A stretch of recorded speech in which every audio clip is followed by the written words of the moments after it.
अगर समझ में आया हो तो वीडियो को लाइक कर दीजिए, जल्दी से सेशन को शेयर कर दीजिए। महत्वपूर्ण जानकारियों का क्रम जारी है। आइए आगे बढ़ते हैं साथियों। हम लोगों ने ओलंपिक्स को खूब अच्छे से सीखा। टोक्यो ओलंपिक्स सुर्खियों में रहे। टोक्यो ओलंपिक्स के बाद में अभी पैरा ओलंपिक भी होने वाले हैं। भारत से बड़े बड़े पैरा ओलंपियंस जा रहे हैं। लेकिन इसी बीच में ओलंपिक से रिलेटेड एक ओलंपिक बैट चर्चा में आ गई है, चमगादड़ चर्चा में आ गई है। अब आप पूछेंगे चमगादड़ क्या ओलंपिक में रेस दौड़ी थी क्या? जी नहीं साथियों, ओलंपिक में तो रेस नहीं दौड़ी, लेकिन इसका जो काम है वो बड़ा सुर्खियों में है। साथियों, इसने 2000 किलोमीटर की यात्रा कर डाली है भाई। चमगादड़ 2000 किलोमीटर तक उड़कर चली गई। दुनिया में चिंता का विषय है कि यार ये चमगादड़ों ने पूरी दुनिया के अंदर कोहराम मचाया हुआ है। क्या यह अब कोई अलग विनाशकारी घटना की पहचान है? क्योंकि जब हम कोरोना की बात करते हैं तो चमगादड़ की बात करते हैं, हम इबोला की बात करते हैं तो चमगादड़ की बात करते हैं। कल मैंने शाम को एक वायरस पढ़ाया था, अगर आपको याद हो, जो इबोला फैमिली से ही है, वो भी हम सब चमगादड़ से ही बात करते हैं। तो अब बड़ा सवाल यह है कि 2000 किलोमीटर तक उड़ने वाली चमगादड़ कौन सी है या बैट कौन सी है? तो साथियों, वो चमगादड़ जो है उसका नाम ही रखा गया है ओलंपियन बैट, और यह लंदन से उड़ करके यानी कि यूके से उड़ करके उत्तर पश्चिम रूस की यात्रा पर चली गई है। अब आप पूछेंगे एक मिनट सर, पहले यह बताओ पता कैसे चला कि ये वही है ना? बड़ा सवाल है ना। आइए मैं बताता हूं आपको, लेकिन इससे पहले एक चीज, आप इसके बायोलॉजिकल नाम के बारे में जान लें ताकि हमारे पास में जानकारियां आगे बनी रहें। साथियों, इसका नाम है नाथुसियन पिपिस्ट्रिले, है ना? इसका नाम याद कर लीजिएगा, नाथुपियन पिपिस्ट्रिले स्पीसीज है ये बैट्स की, उसका है। और इसकी दूसरी खासियत यह है साथियों कि इसका मात्र वजन 10 ग्राम है। एक माचिस की डिबिया में बंद हो सकती है, इतनी छोटी चमगादड़ है, और ये उड़कर के 2000 किलोमीटर तक चली गई। तो बड़ा सवाल, सर ये उड़ी कैसे, ये बताइए, क्योंकि सुर्खी है वही an Olympian bat 2000 kilometre flight has intrigued scientist. वैज्ञानिकों में इस बात को लेकर इतना कौतूहल क्यों है कि एक बैट उड़ती है और उड़ करके वो इतना लंबा सफर कर लेती है? जबरदस्त न्यूज होने वाली है। आइए हम इसके बारे में चर्चा करते हैं। तो साथियों, इस बारे में हम चर्चा करेंगे कि एक चमगादड़ उड़ी, लंदन से उड़ करके वो कहां पहुंची? पियस्कोव रीजन है नॉर्थ वेस्ट रशिया के अंदर, वहां पर ये पहुंच गई। वैज्ञानिकों में डर है कि भाई ये कहीं बड़े पर्यावरण परिवर्तन का तो निशानी नहीं है, क्योंकि सामान्यतया ये चमगादड़ हाइबरनेट करने के लिए उड़ती है। हाइबरनेट का मतलब हुआ कि अपना समय भर का खाना खा लिया, अब सर्दियां आएंगी, सर्दियों में हम जाकर के आराम से सोएंगे, फिर जब गर्मियां आएंगी तब जगेंगे। क्या यह लंदन वासियों के लिए चिंता की बात है? क्योंकि जिस प्रकार पर्यावरण चेंज हो रहा है, इस बैट का ठंड की तलाश में उड़ते चले जाना ताकि आराम से ये अपना प्रे ब्रीडिंग करके आराम से सोए, इसका चले जाना चिंता का विषय है। तो आज हम आपको चमगादड़ चालीसा पढ़ाने वाले हैं, बताएंगे कि बैट होती क्या है, क्या कहानी है। एक छोटा सा सवाल है और उस सवाल का आंसर आप मुझे देते चलिए। मैंने भी आज इसको आप ही की क्यूरोसिटी के अंदर ढूंढा है। मुझे बताइए, क्या बैट को दिखाई पड़ता है? बहुत प्यारा सवाल है, आंसर करिएगा। क्या चमगादड़ को दिखाई पड़ता है? यस और नो में आंसर दीजिए। क्या ये आंख से देख पाती है? क्योंकि इसकी आंख हो तो रही है, आंख दिख तो रही है, क्या ये देख भी पाती है क्या? यस और नो में कमेंट करिए, तब तक मैं आगे बढ़ता हूं।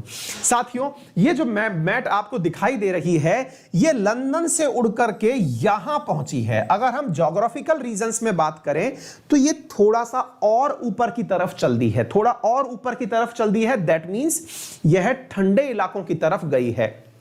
क्यों गई है? क्योंकि इसे हाइबरनेट करना है। गिनती से सब लोगों ने इसमें no no no no no लिखा हुआ है, बहुत सारे लोगों ने नो लिखा। आश्चर्य की बात है, ये मुझे भी नो ही पता था, लेकिन आज मैंने बस ऐसे ही क्यूरोसिटी बस तलाशा तो भैया मैं चमगादड़ों के परिवार में एंट्री कर गया। मतलब भाई वहां पे वैज्ञानिकों के पास में जहां जानकारियां होती है, मैं वहां घुस गया। पढ़ते पढ़ते वहां मुझे बड़ी रोचक जानकारी पता चली, और रोचक जानकारी ये है भैया कि इसे बहुत अच्छा दिखाई पड़ता है। ये केवल इसके बारे में गजब का उल्लूपंती बना रखा है कि इसको रात में उल्लू की तरह चलती है, इसका मतलब इसको दिखाई नहीं पड़ता है। वास्तविकता यह है कि इसके बेहतरीन प्रकार से दिखाई पड़ता है, मतलब इसे इतना बेहतरीन प्रकार से दिखाई पड़ता है कि ये इंसान से टकराती नहीं है। आपको जान के आश्चर्य होगा कि एक चमगादड़ 1 घंटे के अंदर 1000 कीड़े खा सकती है। अपन को क्या बताया जाता है कि चमगादड़ जो है ना वो साउंड से चलती है। साउंड से मतलब अपने मुंह से एक आवाज निकालती है और उस आवाज की वजह से इकोफोनिक कहा जाता है उसे, कि ये उससे अपने आप को इकोसोनिक है, आवाज निकालती है, उससे आने वाली साउंड वेव्स को ये कैप्चर करती है और साउंड वेव्स को कैप्चर करके डिसाइड करती है कि रास्ते में कुछ है या नहीं। लेकिन साथियों आपको मैं बताऊं, ये साउंड वेव्स का तो उपयोग करती है यात्रा में प्रिसीजन के लिए, लेकिन ये अपनी आंखों का भी उपयोग बढ़िया से करती है। फिर आप में से कई लोग कहेंगे आहा, हो सकता है सर दिन में ना दिखता हो। भैया इसे दिन में भी दिखता है, रात में भी दिखता है।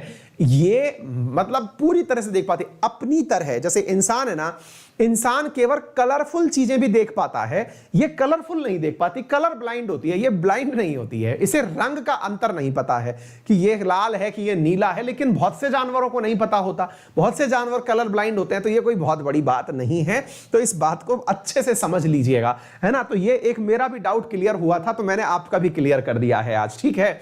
चलिए, तो पहली बात तो ये। दूसरा, चमगादड़ अक्सर पक्षी पेड़ों पर उल्टे लटके हुए होते हैं, है ना।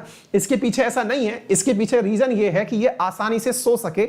इसके पंजे बहुत मजबूत प्रकृति के बने हुए हैं ताकि ये रिलैक्स होकर सो सकती है। साथियों, इसके बारे में बहुत सारी बातें बताने लायक हैं, लेकिन फिलहाल जो चिंता का विषय बना हुआ है वैज्ञानिकों के लिए वो ये कि इतना दूर क्यों उड़ी। तो उसके पीछे का कहानी कुछ इस प्रकार से है कि लंदन के अंदर जो बैट रिसर्चर्स हैं, यानी कि चमगादड़ों पर अध्ययन करने वाले जो लोग हैं, उन्होंने एक चमगादड़ के ऊपर मार्क लगा रखा था। जब वो पैदा हुई थी उसके ऊपर लगा दिया था लंदन जू का स्टिकर लगा दिया था। अब वो जब रूस में दिखी छत विच्छत हालत में, वो बीमार हो गई थी किसी कारण से, तो वहां देखा गया तो वो डॉक्टर्स जो लोग थे वो चौंक गए कि इसके ऊपर लंदन जू का स्टिकर कैसे लगा हुआ है। फिर जब खोजा गया तो पता चला कि भाई साहब, इस प्रकार की चमगादड़ें इतना लंबा उड़ती हैं, इतना दूर तक ये उड़कर चले जाती हैं, माइग्रेशन करती हैं। ये वैज्ञानिकों के अंदर एक बड़ा रुचिकर विषय हो गया है। तो यहां पर आपको ये सारी बातें मैंने बता दी हैं। उम्मीद है काफी ज्यादा इंफॉर्मेटिव आपके लिए यह बात रही होगी। अच्छा, एक दिमाग में बात और बनती है और वो ये है, क्या चमगादड़ें खून पीती हैं, है ना। अपने बचपन में एक डर बिठा दिया जाता है कि साहब चमगादड़ खून पीती हैं। ऐसा भी कुछ नहीं है, चमगादड़ किसी का खून नहीं पीती है, वैम्पायर नहीं होती है, फिल्मों में दिखाया हुआ है। इंसान को इनसे कोई क्षति नहीं है। अब आप पूछेंगे सर ये अच्छी चीज नहीं होती है, सर ये बहुत गंदी चीज होती है। भाई साहब, ये बहुत अच्छी चीज होती है। अगर ये ना हो तो शायद दुनिया में से अगर चमगादड़ें खत्म हो जाए ना, तो हमारे यहां बहुत सारे लोग भूखे मर जाएं। आप में से कई लोग इस बात के बारे में विश्वास नहीं करेंगे कि चमगादड़ नहीं हो तो लोग भूखे कैसे मर जाएंगे। कौन खाता है चमगादड़? सर चमगादड़ का सूप चाइना वाले पीते होंगे, हमें क्या लेना देना। अरे भाई, आपके शहर में भी बहुत सारा नुकसान हो जाए। पता है क्यों? क्योंकि रात को चमगादड़ किसी एक फल से, एक फूल से दूसरे फूल के ऊपर जब जाती है तो उसके पंखों में लटक करके पराग कण, जिसे पॉलिनेशन के लिए जिम्मेदार मानते हैं, वो पंखों से चिपक करके दूसरे फूल तक जाता है, जिससे पूरी तरह से प्रक्रिया संकरण की पूर्ण होती है। एक फूल से दूसरे फूल तक जब निषेचन की प्रक्रिया पूर्ण होती है तभी जाकर फल का निर्माण होता है। यानी कि बहुत सारे, अगर आपको थोड़ी भी बॉटनी आती है तो आपको आइडिया होगा कि बहुत सारे पुष्प ऐसे होते हैं जो एक लिंगी प्रकार के होते हैं, आइदर वो पुल्लिंग होंगे या स्त्रीलिंग होंगे। तो समटाइम्स पोलन्स का यानी पराग कणों का पुरुष से लेकर के, यानी पुल्लिंग फूल से लेकर के स्त्रीलिंग फूल तक ले जाने का जो कार्य होता है, ये चमगादड़ें करती हैं। उड़ने वाली तितलियां करती हैं, जो निषेचन की प्रक्रिया को पूर्ण करते हैं। अगर आप इस प्रक्रिया को रोक देंगे तो एक फूल से दूसरे फूल तक, यानी एक लिंगी जो फूल हैं, वो ऐसे ही जीवन के अंदर खत्म हो जाएंगे। तो ये बहुत महत्वपूर्ण जानकारी है, इसे हल्के में ना लें। क्लियर है? तो ये बात आपके लिए महत्वपूर्ण हो गई। तो ये मैंने आपको जानकारी यहां पर दे दी, ठीक है। बैट्स जो हैं वो बहुत बहुत बड़ी भी होती हैं। कई बैट्स तो 6 फीट तक अपना पंख फैला लेती हैं। क्या ये सब जगह पाई जाती हैं? बिल्कुल पाई जाती हैं। ये बहुत ठंडे इलाके में भी पाई जा सकती हैं, ठीक है ना। ये रात को ही मतलब उड़ती हैं, इसलिए इन्हें नॉक्टुरल कहा जाता है। ये यहां पर मतलब रात को ही उड़ती हैं, इसलिए इन्हें नॉक्टुरल कहा जाता है, और ये दिन में सोती हैं, ठीक है ना। अच्छा, इसके अलावा इनको इको लोकेशन का फैक्टर इनके अंदर पाया जाता है। ये मुंह से निकले हुए साउंड वेव्स की वजह से अपनी लोकेशन डिसाइड कर पाती हैं, इसलिए इसे इको लोकेशन की प्रक्रिया कहते हैं। बैट सामान्यतः खाती क्या है? पके हुए फल खाती है, नेक्टर यानी कि जो फूल के ऊपर लगा हुआ जो रस है वो पीती हैं, कीड़े मकोड़े खाती हैं। 1 घंटे के अंदर 1000 कीड़े खा जाती है ये, उड़ते हुए कीट पतंगे खा जाती है। छोटे छोटे एनिमल्स लाइक चूहा है, फ्रॉग है, फिश है, इनको ये माइस खाती है। ये ह्यूमन को किसी भी प्रकार से नुकसान नहीं पहुंचाती है, याद रखिएगा।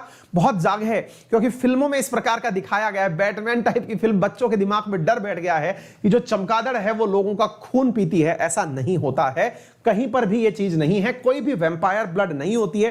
कुछ मतलब पक्षियों को मतलब अपना शिकार बनाती हैं जो कि बड़ी होती है, तो ये मतलब डिपेंडेंट है ना, इसीलिए। और ये क्यों डिपेंडेंट है, क्यों फायदेमंद है, मैंने आपको बता दिया, क्योंकि ये पोलन्स को एक जगह से दूसरी जगह ले जाने का काम करती हैं, ठीक है ना। इंसेक्ट्स को खाती हैं, 1000 इंसेक्ट्स को एक बार में ये कंप्लीट खा सकती हैं। चलिए आगे बढ़ते हैं।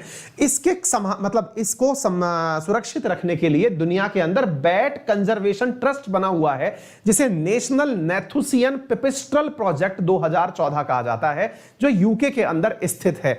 इन्होंने ही इसे मार्क किया हुआ था, और इनके अनुसार बैट जो है वो वर्तमान में लीस्ट कंसर्न प्रजाति है IUCN के डेटा के अंदर, यानी इसकी संख्या को कोई भी संकट इस दुनिया में नहीं है। यह हाइबरनेट करती है। हाइबरनेट का मतलब हुआ कि यह अपने एक मौसम के अंदर पूरी तरह लंबा सो जाती है। जनरली सर्दियों के अंदर यह अपना भोजन खा पी कर लंबे समय तक की नींद ले लेते हैं।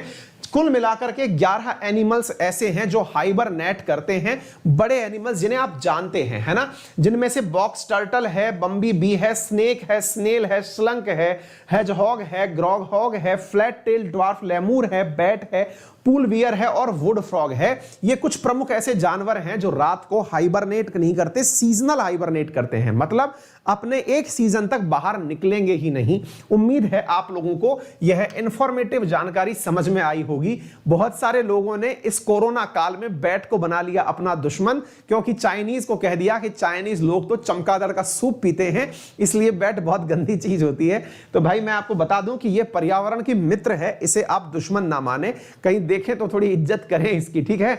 चलिए बढ़ते हैं साथियों उम्मीद से आगे की तरफ, अगले प्रश्न की तरफ। अगला प्रश्न क्या है? अगला प्रश्न पर्यावरण का एक और प्रश्न है, और देखिए माइग्रेटरी बर्ड्स जो हैं ये आपके एनवायरनमेंट पॉइंट ऑफ व्यू से बहुत ज्यादा महत्वपूर्ण है, तो इन्हें थोड़ी रेस्पेक्ट दीजिएगा, ठीक है ना। चलिए आगे चलते हैं साथियों।